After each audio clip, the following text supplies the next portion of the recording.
The system has a way of dealing with people who challenge it. It doesn't argue with them. It doesn't engage their evidence. It doesn't hold a hearing and examine their claims under oath.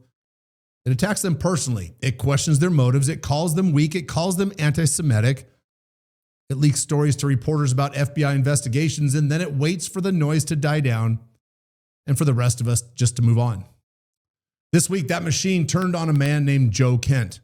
He was the director of the National Counterterrorism Center, one of the most powerful intelligence positions in the United States government. He was appointed by this president. He was confirmed by this Senate. His job was to advise the president and the director of national intelligence on terrorism threats facing this country. And on March 17th, he resigned.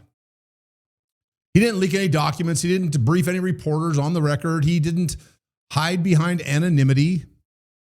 He put his name on the letter. He walked into the president's office and handed it to him personally. He addressed the letter directly to the president. He published it publicly.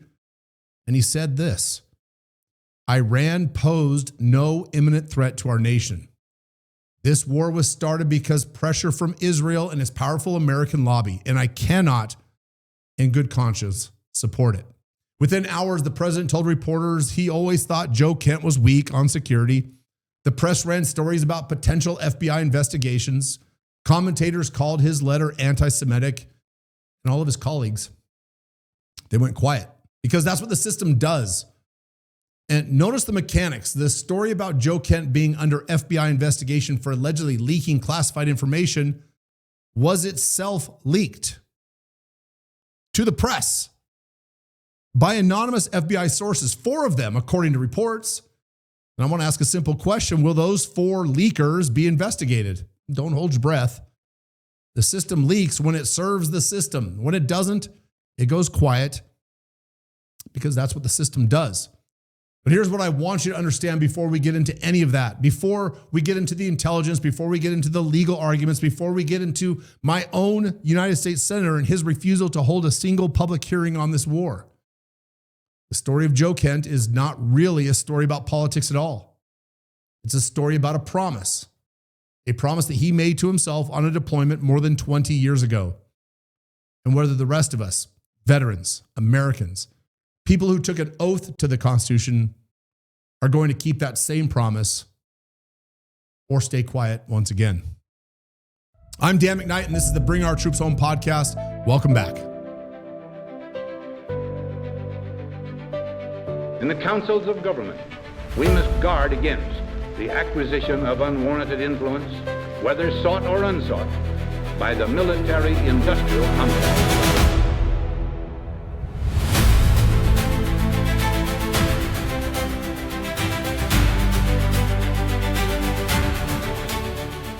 This show exists for one reason. We believe the Constitution means what it says, that Article 1 gives Congress, not the president, the power to declare war.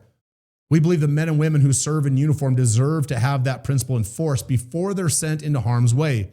We've been fighting for that principle through state-level Defend the Guard legislation for years. And this week, the question of whether that principle was honored in the war with Iran became impossible to ignore. If you're new here, welcome. Stay with us. This episode is really going to matter. And I want to be upfront about something before we go any further. Joe Kent is not a public figure to me. He's a friend. We've hunted geese together in Wyoming. We've sat in a bar and talked about congressional war powers until we probably should have ordered another round and just moved on. I know this man. And what I know is that the person being called a traitor this week is one of the most principled people I've encountered in this fight. It doesn't mean I agree with everything he has ever said or done, but it means that I can tell the difference between a man who's acting out of principle and a man acting out of politics. What Joe did this week was principle. Now, let me tell you who he is, because the people working to discredit him are counting on you not knowing. Joe Kent served 11 combat deployments in the Middle East and beyond. He was an Army Ranger, Special Forces, Green Beret, CIA paramilitary officer. He had 6 Bronze Stars, awarded for heroic or meritorious achievement in direct connection with military operations against an armed enemy. Not 1, not 2, 6.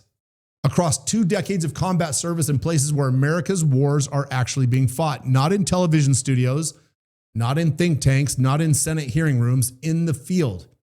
His wife, Shannon Kent, was a Navy senior chief petty officer. She was fluent in multiple languages. She was one of the most decorated cryptologic technicians in the Navy. She was killed serving in Syria in 2019 in an undeclared war that Congress never voted for. In fact, that the military lied to the president and said that we had no more troops engaged in. Joe and Shannon's boys were 1 and 3 when she died. I want you to sit with that for just a moment. The man now being called weak on security by the president of the United States lost his wife in one of the wars he's now speaking out against. He knows what it costs.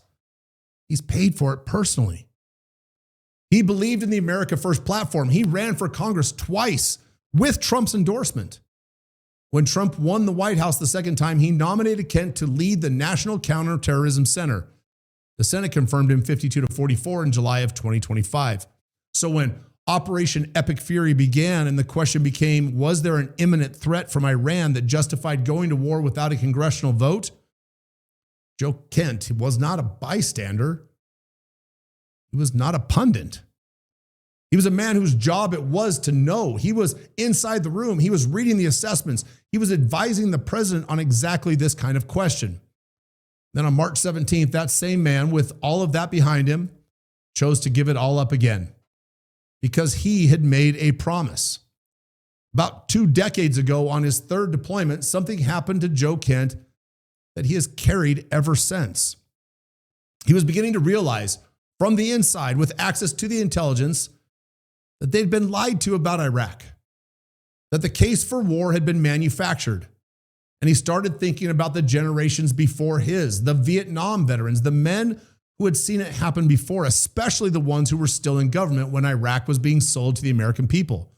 Men like Colin Powell, who was the Secretary of State, a 4-star general, the most trusted public official in America at the time, who then went and stood before the UN Security Council and presented the case for weapons of mass destruction that he knew or should have known was built on a lie. And at that time, Kent made a decision on that deployment that he would not be Colin Powell. If he was ever in a position where he could influence whether young Americans were sent to fight and die in a war that didn't serve our national vital interests, he would speak up. He would not soldier on. He would not stay quiet because it was easier and safer to be quiet. Here he is saying it in his own words. And then also just in terms of where I was with my morals, I probably about 2 decades ago on my 3rd deployment, I just remember as I was realizing that we were lied to get into Iraq, I just remember thinking, man, I really wish a lot of the Vietnam veterans, especially the ones who were still in government like Colin Powell, had spoken up and said, hey, you know what, we've seen this before. We have enough experience to know that this is not the right path for our country and to really speak up. And I said to myself, 2+ decades ago, and this is a big reason why I kind of branched my military career the way I did with a heavy intelligence side, so that at some point I could be the one that says, like, actually, hey, I know what the ground truth is, and we should not be here. And so that was ringing heavily in my ears, that I had made this promise to myself that, hey, if I ever could influence whether or not young Americans go off to fight and die in a war that's not in our vital national security interests, that I would speak up and I would do the right thing. Because for me, I'm hardwired just to be in a position of constant duty and constant service. So the easiest thing for me to have done would have been to stay at the National Counterterrorism Center and to soldier on. And to me, I thought to myself, and I truly felt called by God, that God didn't put me in this position right now just to soldier on again. I did 20+ years of soldiering on, and look what that got my family, look what that got so many other families, and look what that got our country. And so to me, it was challenging. It was a tough 2 weeks, but at the end of it, by I guess last weekend at this point, it was crystal clear to me, and I felt the calm, and I felt that I was exactly where I needed to be. Joe found himself in that position. After all these years, he had all the clearances, he had all the intelligence, he had all the access, and he spoke at the cost of his career, with the FBI reportedly circling, with the president of the United States calling him weak on security on national television. That's not a man acting out of politics. That's a man keeping a promise he made to himself on a deployment when he was a young soldier watching the same playbook run for the second time. Colin Powell was not a bad man. He was a great soldier. He was also the man who went to the United Nations and told the world a story about Iraqi weapons of mass destruction that cost his country thousands of lives, trillions of dollars, and whatever remained of our credibility in the Middle East. He just went along.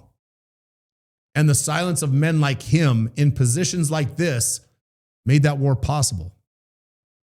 Joe Kent decided that when his moment came, he wasn't going to just go along. And his moment came. Now, the question is this: what about the people who were supposed to ask these questions as a matter of their job description? What about the elected officials who are elected and paid by us, the American taxpayer, given subpoena power, committee chairmanships, and the full institutional weight of the United States Senate, specifically to vet these claims before we send our sons and daughters to war?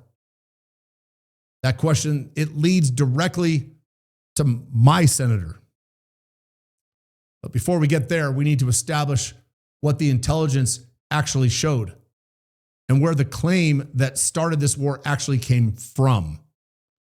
But before we can get to that and what the intelligence showed, I need to establish something else, because the phrase imminent threat, it keeps getting used like it's a talking point, like it's just one side saying one thing and the other side is saying another. It's not. It's an actual legal standard, and understanding that is the whole ballgame. Article 1, Section 8 of the Constitution gives Congress, and Congress alone, the power to declare war, not the president, not the Secretary of Defense, not a special envoy, Congress. The founders had just fought a war against a king who could send armies wherever he chose, and they were not going to repeat that mistake. They deliberately designed a system where the people's representatives had to make the decision to go to war. Now, over decades, presidents have carved out a narrow exception to that design. If an attack is truly imminent, if there is no time to convene Congress, no time to deliberate, no time to vote, the president can act unilaterally to defend the country. And that exception has a name. It's called imminence. So when this administration launched Operation Epic Fury on February 28th of this year, the White House had one legal justification: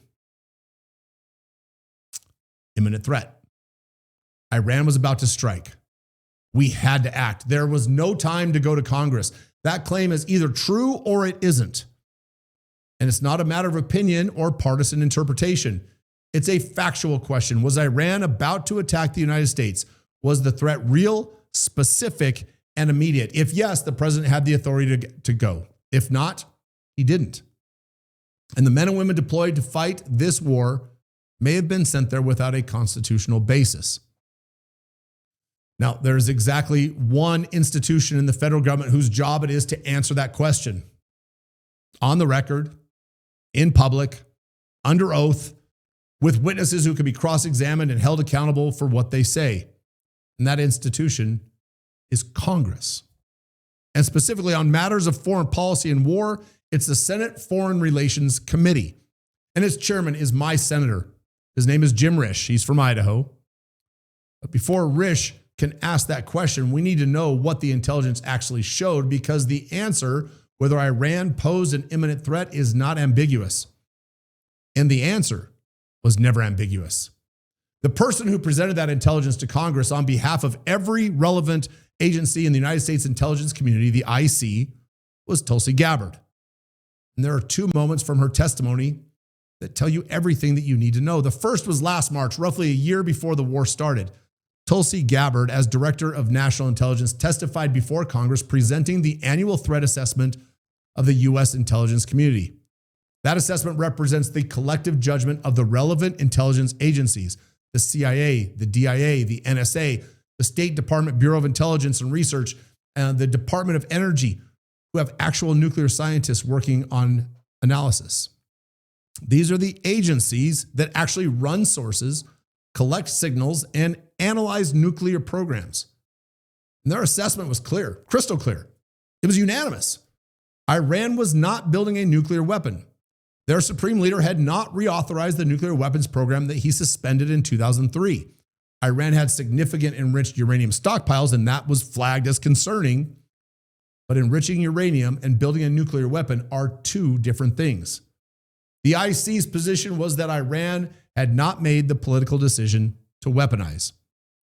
And when that testimony became public, President Trump dismissed it on the record. He said, and I'm quoting, "I don't care what she said." In his view, Iran was very close to a bomb, regardless of what his own intelligence community assessed. Now, the second moment from Tulsi Gabbard was this March on the 18th of this year, 3 weeks after Operation Epic Fury had began. She appeared before the Senate Intelligence Committee for their annual Worldwide Threats hearing. And in her written testimony, the prepared statements submitted to the committee in advance, she stated that Iran's nuclear enrichment program had been obliterated by last year's strikes and that there had been no effort since then to rebuild. The underground facilities were buried and they were shuttered with cement. But when she gave her opening statement, she didn't read that section aloud during the hearing. She skipped it. And when Senator Mark Warner noticed, he asked her directly why she had omitted it. And she said that she was just running long on time. Warner's response was, "So you chose to omit the part that contradicts the president's assessment?" The part that Tulsi skipped included that all 18 intelligence agencies in the IC, the intelligence community, had agreed there was no imminent threat. All 18 of them.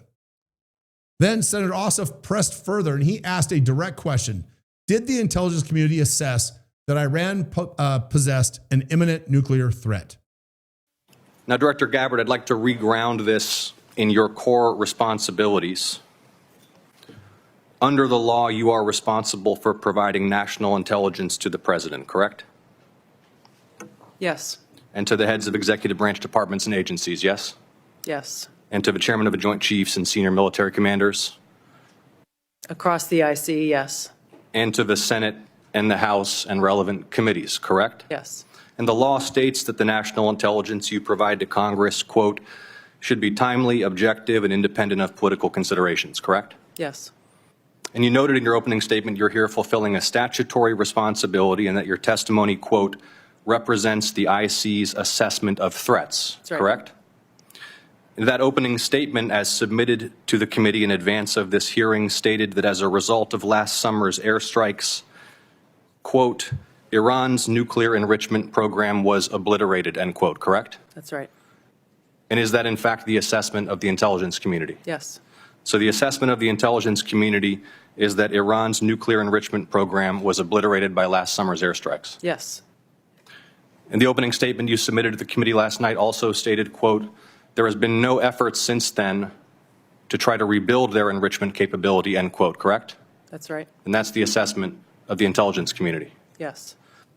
The White House stated on March 1st of this year that this war was launched and was, quote, a military campaign to eliminate the imminent nuclear threat posed by the Iranian regime, end quote. That's a statement from the White House. Quote, the imminent nuclear threat posed by the Iranian regime. Was it the assessment of the intelligence community that there was an imminent nuclear threat posed by the Iranian regime? The intelligence community assessed that Iran maintained the intention to rebuild and to continue to grow their nuclear enrichment capability. Was it the assessment of the intelligence community that there was a, quote, imminent nuclear threat posed by the Iranian regime, yes or no? Senator, the only person who can determine what is and is not an imminent threat is the president.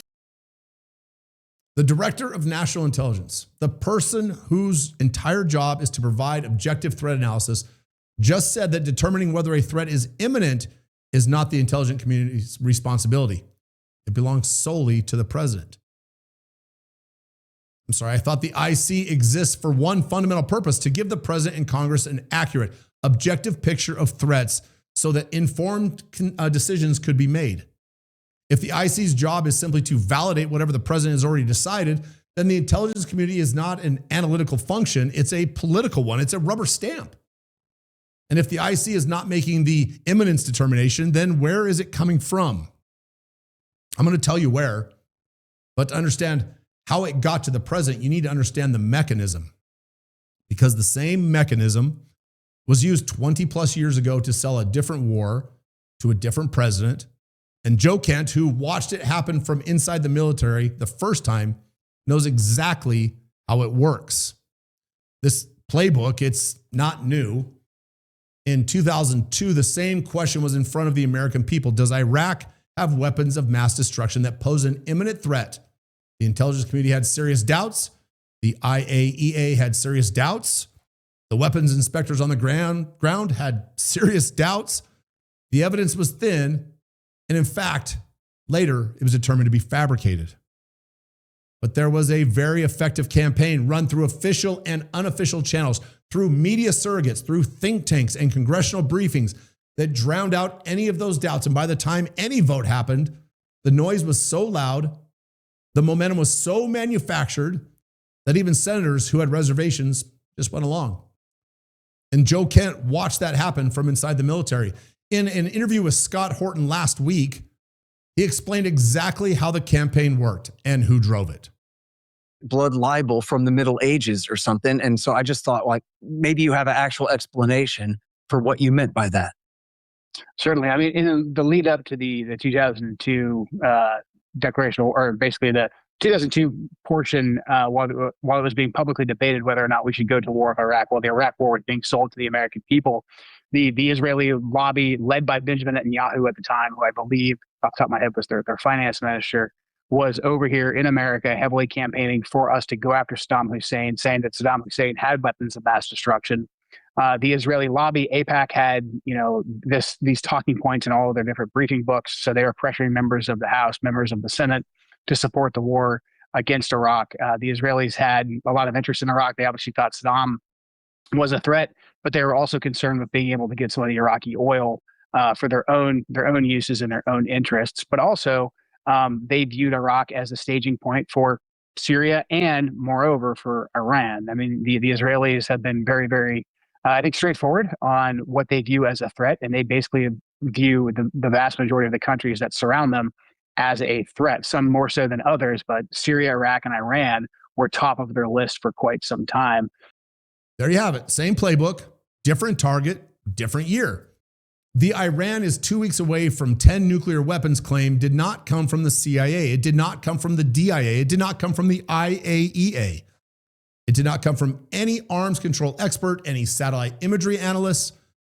It didn't come from any threat assessments produced through formal intelligence process. It came from Benjamin Netanyahu, a man who has been describing Iran as an existential nuclear threat for 30 years. It was transmitted by Steve Witkoff, a real estate developer turned special envoy, who told the press Iran was probably a week away from industrial-grade bomb-making material. And it was amplified by the President of the United States, who told congressional leaders Iran was 2 weeks from a nuclear weapon. Netanyahu, Witkoff, Trump. No intelligence analysts anywhere in that sequence. No threat assessments, no independent verification. And I want to be clear about something before we go any further, because it matters for how you understand what happened. I'm not here to make political mess. I'm not here to say the president's a bad man. I'm not here to say the president didn't act in a way that he thought was appropriate. We're not saying that he wanted to deceive American people. What we are saying, and what Joe Kent said explicitly in his resignation letter, is that the president was surrounded by people who made sure he only heard one thing. Kent was one of those few voices inside that apparatus trying to say something different, and they made sure he couldn't get through. And when he left to say it publicly, they called him weak and they called him a traitor. Now, here is something I want to be honest about, because I think a lot of people watching this show felt the same way that I did. I was optimistic about Steve Witkoff. I was. When he and Jared Kushner were working the back channels early in the administration, when the Iranians were at the table talking about enrichment levels and monitoring, I thought we were heading somewhere. I thought the America First instinct for deal making over war making was going to hold. Joe Kent, in his Breaking Points interview, said that he believes the deal was genuinely within reach before the 12-day war last summer. But then he describes what would happen every time negotiations got close. The Israelis would show up with a new wave of alarming intelligence claims. Ballistic missiles that could reach America. Enrichment equals 10 nuclear bombs in 10 days. Iran is a week away. Claim after claim, timed precisely to take away the president's decision-making space. Steve Witkoff didn't invent those claims, but he became the mouthpiece that moved them from Netanyahu's orbit into the American mainstream. And once Witkoff said it publicly, the war party echo chamber did the rest. Mark Levin, Sean Hannity, the Foundation for Defense of Democracies, Fox News, the Wall Street Journal, the New York Post, all of them were named by Kent directly in his interviews, repeating the same claim until it had the weight of established fact. That's how an echo chamber works. You don't need a conspiracy. You just need a compelling claim, a willing transmission vector, and a media apparatus with an ideological interest in amplification. You need the signal to travel faster than the verification. By the time anybody thought to ask for the intelligence behind the 2 weeks to 10 nuclear weapons claim, American bombs were already falling over Tehran. The Arms Control Association said that if Iran pursued an intercontinental ballistic missile capable of reaching the United States, if they made the decision and they committed to it, the earliest timeline was 2035. Not 2 weeks, not 10 bombs. We're talking 9 years. And that's if they fully committed to it and decided to do it. And I'm not saying they haven't, but the intelligence certainly indicates that they haven't. And that gap between what the intelligence community assessed and what drove this country to war is what we're here to talk about. Now, here's Joe Kent, the man who ran the National Counterterrorism Center, who had the clearances, who sat in the briefings, who read the assessments, telling you in plain English what the intelligence community actually showed. The only thing that was imminent about the operations in Iran was the fact that the Israelis were going to attack the Iranians, setting off a series of events that would get us deeply involved in this war. So there was no imminent threat posed by Iran itself. The head of the National Counterterrorism Center said there was no imminent threat from Iran. The IC's own annual threat assessment said Iran was not building a nuclear weapon. The DNI's written testimony said the enrichment program was obliterated and not being rebuilt. The Pentagon briefed Congress that Iran was not planning to attack unless struck first. It's important. Every credible source in the intelligence and defense apparatus was pointing in the same direction. The legal justification for bypassing Congress simply does not exist, which means the men and women sent to fight this war were sent without a constitutional basis, which means somebody should be asking hard questions about how that happened publicly, on the record, under oath. And there is a man who has the power to make exactly that happen. He holds the chairmanship of the most consequential foreign policy committee in the United States Senate. He represents my state, and he has a history with me that makes what he is doing now one of the most personally devastating things I have witnessed in my years of doing this work. His name is Jim Risch. Now, there's a photo on my phone. It's of Joe and me. We're at a bar. We're somewhere between the second and third or 10th drink, deep into conversation about congressional war powers. Probably not what the other people at the bar came out for that night. But that conversation, two veterans sitting there asking the same questions that this show has been asking for years, is exactly what the Senate Foreign Relations Committee is supposed to be doing. Except they're supposed to do it in public, under oath, with subpoena power, with witnesses who can be held accountable for what they say. That's the Senate Foreign Relations Committee. It's the primary institutional check on executive war power in this country. Its chairman can call witnesses. He can issue subpoenas. He can put administration officials under oath on camera in front of the American people and ask them to justify what they've done and why. When Operation Epic Fury began and the imminent threat question became the central issue of this war, a reporter asked Jim Risch, as the chairman of the committee, whether his committee would hold a public hearing. And he said that his committee would hold classified sessions, members only, no public, no camera, no sworn testimony on the record. When pressed about whether the public might actually benefit from an open hearing, Risch said, and I'm quoting him directly, "I want classified information, and there's a huge difference between classified information and open information." Senate Majority Leader Thune offered his own answer to the exact same question. He said, "Don't worry about it. They're holding news conferences." Well, senators, a press conference, that's the oversight that you're offering to the American people while their military is engaged in active combat operations, no subpoenas, no sworn testimony, no cross-examination. But those were public statements. What Risch said when he thought only senators were listening is actually something else entirely. One thing to understand before I play this clip is that what witnesses say in classified hearings is protected, but what the senators say is not.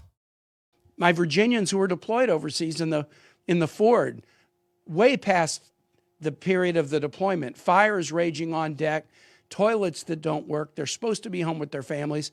I know things that they're asking me that I can't tell them because they only tell us in classified. And get this, we learned something really important today. Chris, you correct me if I'm wrong. In a classified hearing, Chris asked the Senate Foreign Relations Committee Chair, Jim Risch, the following. And Chris said, this is fine, classified hearing's fine. When are we going to have a public hearing about this war? When? And Senator Risch said the following: I have decided that we will not have public hearings because I do not believe the administration's decision makers should be subject to public questioning by senators. I mean, can you believe that? I'll give him credit. I'll give him credit for candor, but I mean, they do not believe that the civilian decision makers should be subject to questions by United States senators. If they were secure in the justness of their cause or the adequacy of their plan, they would not be afraid to answer public questions about what they're doing. Now, I want to repeat that again because Risch said, I do not believe the administration's decision makers should be subject to public questioning by senators. That's the chairman of the Senate Foreign Relations Committee saying out loud that the executive branch does not owe the Senate or the American people a public hearing for a war. While Americans are dying, while the Straits of Hormuz is closed, while Gold Star families are being told their loved ones gave their lives for an imminent threat that the director of national intelligence couldn't confirm under oath. Senator Kaine is right that Risch deserves credit for his candor. At least he said it plainly.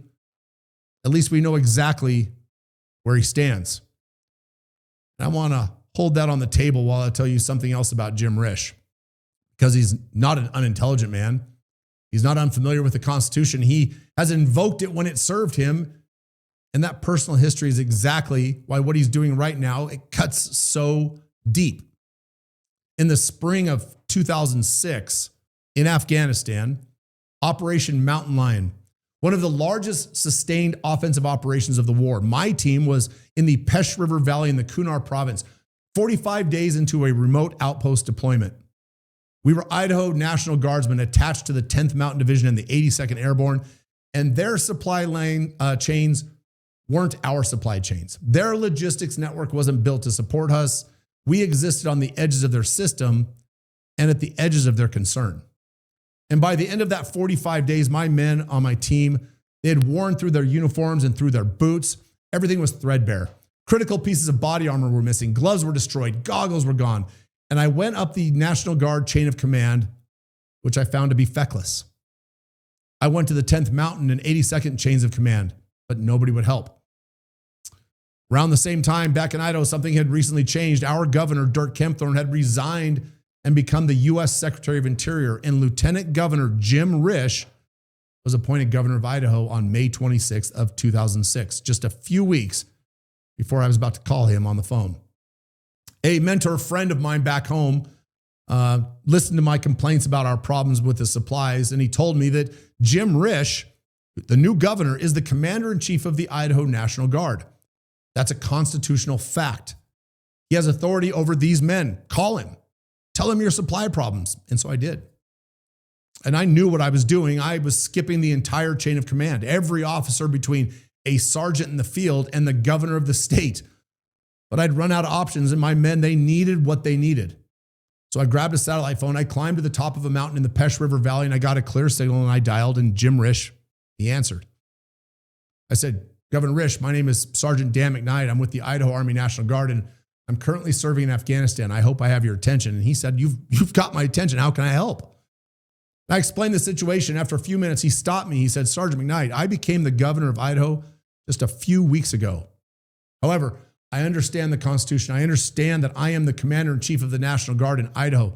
I don't know what I can do since you are currently on active duty in Afghanistan, but I will do something. And about a week later, after my battalion commander came to our outpost, he kicked open the door. He was furious. He said, I don't know what you did. I don't know who you called, but you skipped the entire chain of command. And I've just been informed that there are 2 shipping containers on the way from Idaho with your name on them with all the supplies that we need. Now give me the damn satellite phone. He took the phone as punishment for jumping the chain. I handed it over without argument because my men were going to get what they needed. And from that moment on, I held Jim Risch up as a hero. Not because he sent supplies, but because he understood the Constitution. He understood his responsibility and he acted on it without hesitation. That phone call on that mountain is where my opinion of Jim Risch was formed. And it was a very, very high opinion. But my opinion of the war wasn't the same. I came home from Afghanistan. I went underground. I questioned the wars. I checked out of politics entirely, and I watched from a distance for years. Then 2015 happened. A man came down the golden escalator and said things that a lot of us have been saying privately for a decade, that Iraq was a mistake, that Afghanistan was dumb and mismanaged, that the people who built them had failed us. And for the first time in years, somebody in public life was saying what I believed, and I started paying attention again. I'd also been quietly following Jim Risch's career, and in 2009, he became one of Idaho's United States senators. In 2018, when the Republicans took the Senate majority, he was elevated to the chairman of the Senate Foreign Relations Committee and became one of the most powerful foreign policy positions in the entire country. And I remember thinking, everything's kind of lining up. We have an anti-war president. The chairman of the Senate Foreign Relations Committee is held by a man that I had personally seen act on principle. All the situation needed now was somebody to light the match. So I wrote a short op-ed, and it was published in 9 Idaho newspapers. I asked Jim Risch to do what he did in 2006, understand his constitutional authority, act on it, and advocate for ending the endless wars and bringing our troops home. And a week later, I heard that Risch was coming to a public event in Idaho, so I got a ticket. I brought a friend with a camera, and I stood up at the end of his speech, and I asked my question. I reminded him of 2006. I reminded him of the satellite phone and the shipping containers, and I asked if he would use his chairmanship to help bring our troops home the way he used his governorship to help my men. He stopped me in the middle of my question, and he said that he remembered me. He said that he'd even read my op-ed, and then he said this. Senator, my name is Dan McKnight from Meridian. 15 years ago, I was deployed to Afghanistan, and you were the governor of Idaho. You sit as the chairman of the Senate Committee on Foreign Relations, second only to the president and maybe the Secretary of the State when it comes to foreign policy. And so I'm here to ask you today, under what situation and what circumstances could you support bringing the troops home from Afghanistan and ending these entangled alliances that have been going on for too long? Let me tell you why I share your feelings in that regard. We've been at this now for over 2 decades, and what do we have to show for it? A goose egg is what we have to show for it. We need to focus on America's interests. What are America's interests?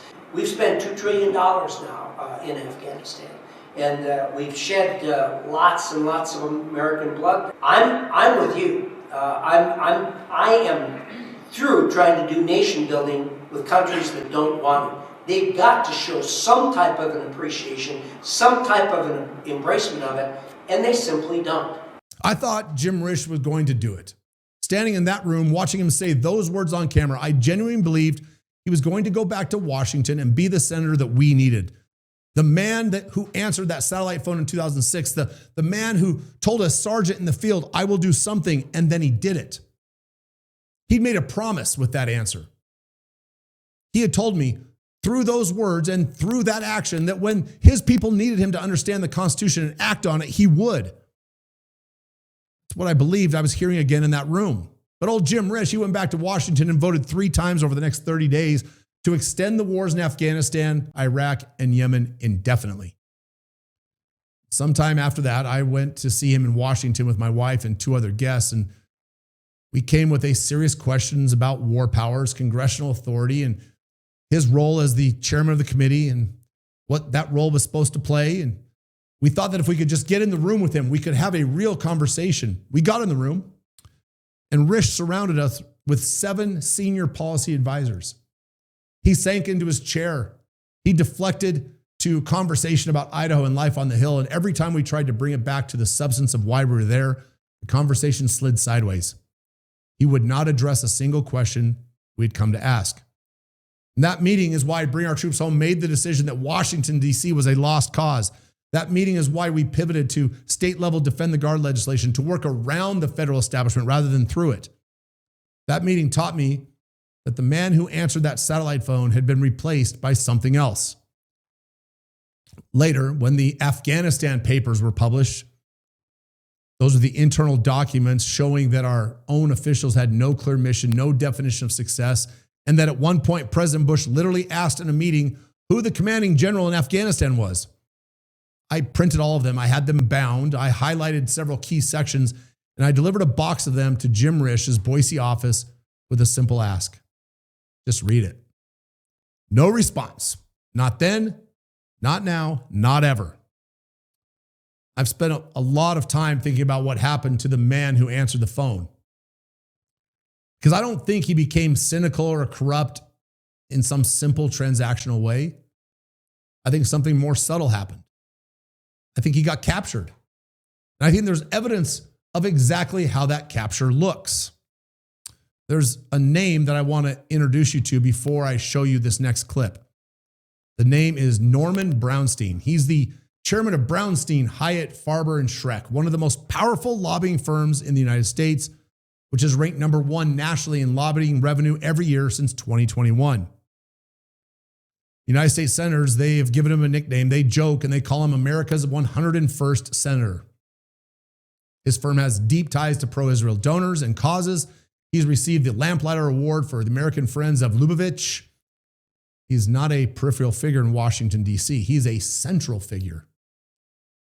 And there's this video of him and Jim Risch at what appears to be some pro-Israel event. And I want you to watch it. I want you to watch Jim Risch. I want you to watch Brownstein come to the stage and listen very carefully to what he says.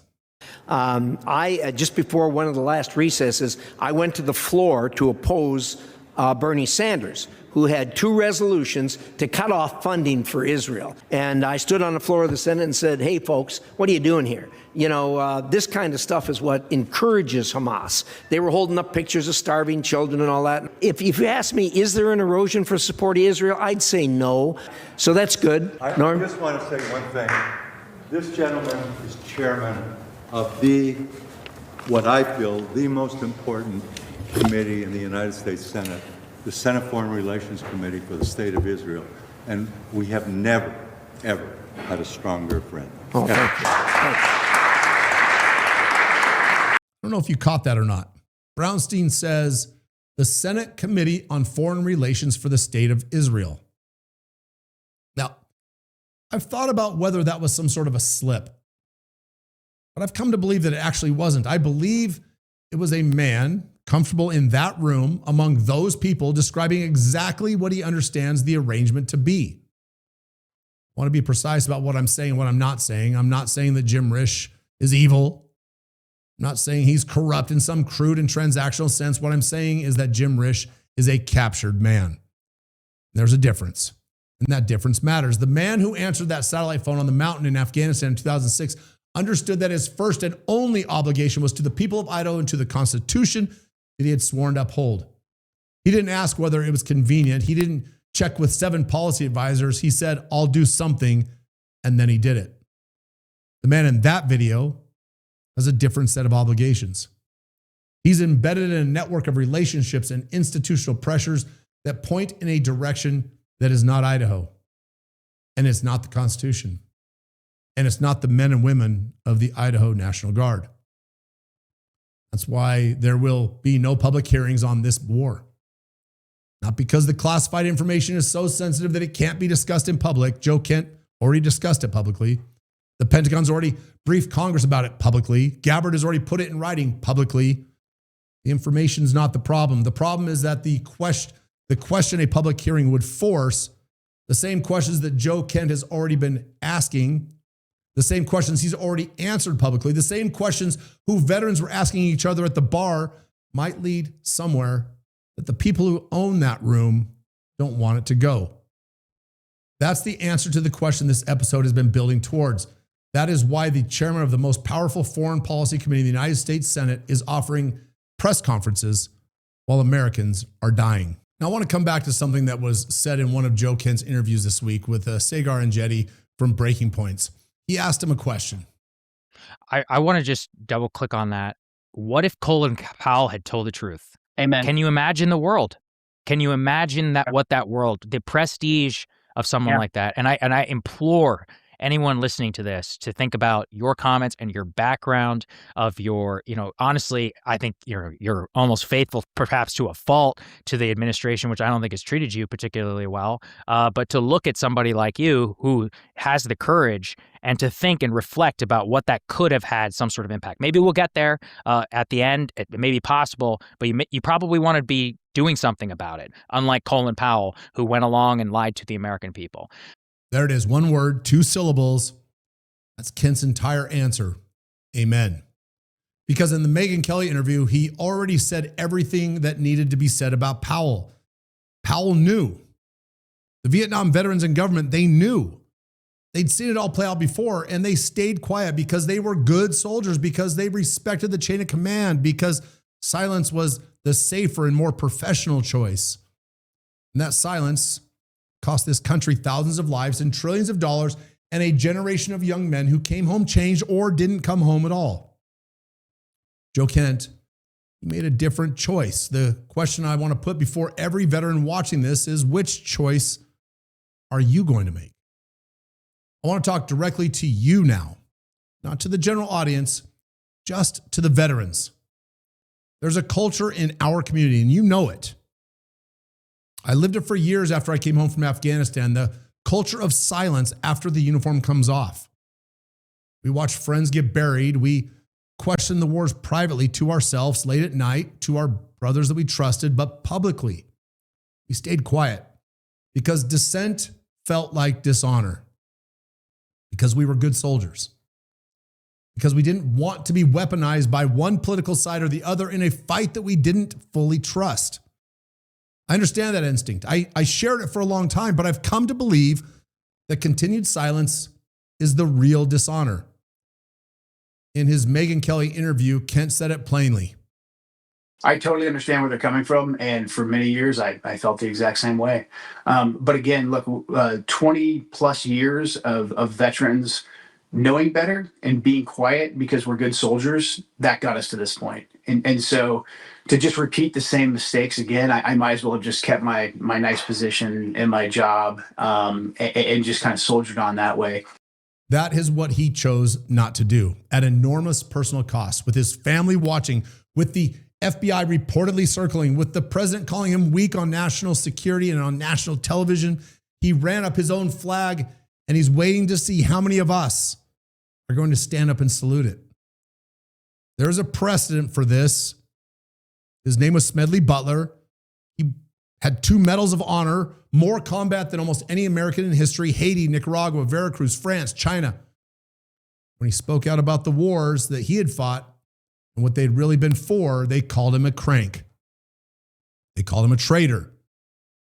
He said something that I keep coming back to. We Americans who will protect our flag should have a voice in where it's flown. And that's all we're asking. Not a voice in the tactics, not a seat at the National Security Council table, just a voice. The voice of the people whose lives are on the line every time a president decides to bypass Congress and start a new war. We published an open letter this week in the American Conservative. The title is "Veterans Have Earned the Right to Ask," and it's time that we did. In the letter, it says, the architects of these wars have always counted on American veterans being too loyal, too proud, or too exhausted to speak out. They point to our silence and the disconnection after removing the uniform as living proof that we had no objections to their decisions. Many of us felt compelled to stay quiet because dissent felt like dishonoring the sacrifice of the dead. And I've come to believe that continued silence is the real dishonor. 3 men put their names on that letter with me, and I chose them specifically because each of them has already paid the price for telling the truth. And they did it anyway. First is Colonel Douglas McGregor, PhD, U.S. Army retired. He directed the armor assault at the Battle of 73 Easting in the Gulf War. It's one of the most decisive tank engagements in American military history. He spent decades being sidelined by Army that preferred managers to thinkers. and he spent his entire retirement being too honest with Washington about the wars that should never have been fought. The institution never appreciated either. He signed the letter. Lieutenant Colonel Daniel L. Davis, United States Army retired, 4 combat deployments, including 2 tours in Afghanistan. In 2012, while still on active duty, he published a report documenting how senior military and civilian leaders were systematically deceiving Congress and the American people about the condition of the war. He knew what it might cost him, but he did it anyway. He was later awarded the Ridenhour Prize for truth-telling. Joe Kent is not the first person on this letter to choose principle over a career. Danny Davis, he signed. Third is Captain Matthew Ho, United States Marine Corps retired. He's a Marine Company commander in the Anbar province in Iraq. He was also later a senior State Department official in Afghanistan. In 2009, he became the first U.S. official ever known to resign in protest over the Afghanistan war. Ambassador Eikenberry flew him to Kabul and offered him a cozy position just to keep him quiet. Richard Holbrooke offered him a job in Washington, D.C. just to keep him quiet. He turned them both down. He said he could not, in good conscience, ask families to accept the loss of their loved ones for a purpose he no longer believed in. Sound familiar? Matthew Ho, he signed the letter. These are not keyboard warriors. These are men who bled for this country, who reached a position where they could see the truth clearly, and who chose to say it out loud when silence would have been much easier and much safer. That's why their names are on this letter, and that's why I'm asking yours to be there as well. They can ignore one voice. They can discredit one man, but they cannot ignore a generation. Here is where we are. A man with 11 combat deployments who buried his wife after losing her in an undeclared war. Watched this country start another one. He read the intelligence. He concluded there was no imminent threat. He resigned rather than going along. The system called him weak. The system called him anti-Semitic. The system leaked stories about FBI investigations.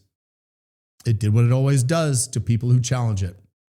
And the chairman of the Senate Foreign Relations Committee, the man with the gavel, the subpoena power, the witnesses, went into a classified room and told his colleagues that he has decided the American people do not have a right to publicly question the people who made that decision.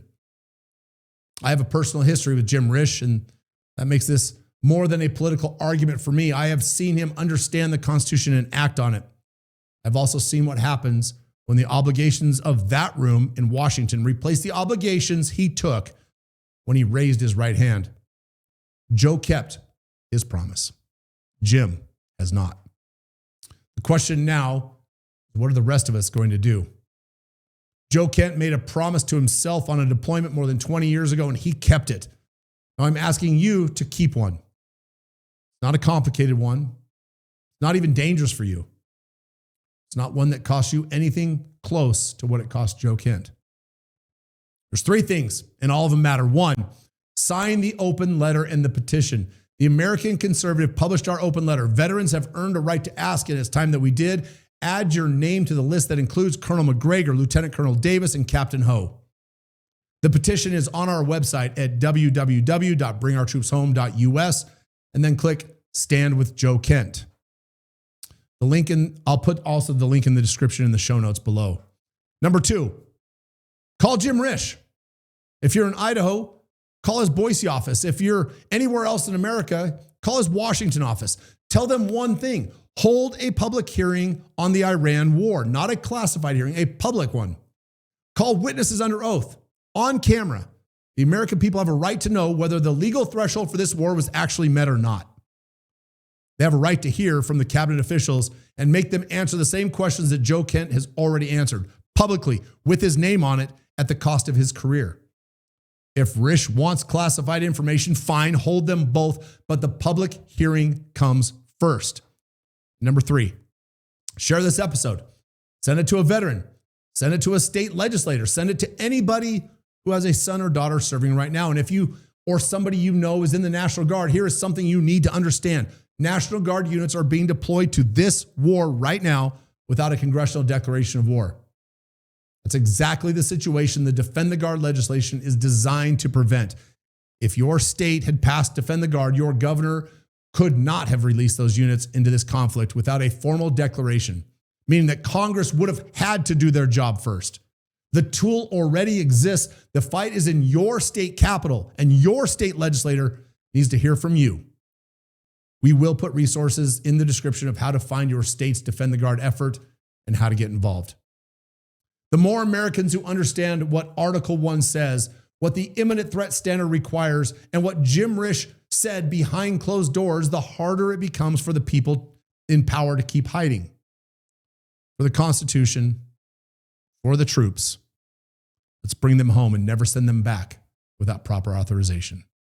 Thanks for watching the Bring Our Troops Home podcast. If you enjoyed this episode, please like, share, and comment. It helps more than you know. And if you feel like you have the ability, please go to bringourtroopshome.us or defendtheguard.us and chip in a few bucks. Every penny is help that we receive helps fight the fight in state legislatures to pass the Defend the Guard Act. We'll see you next week.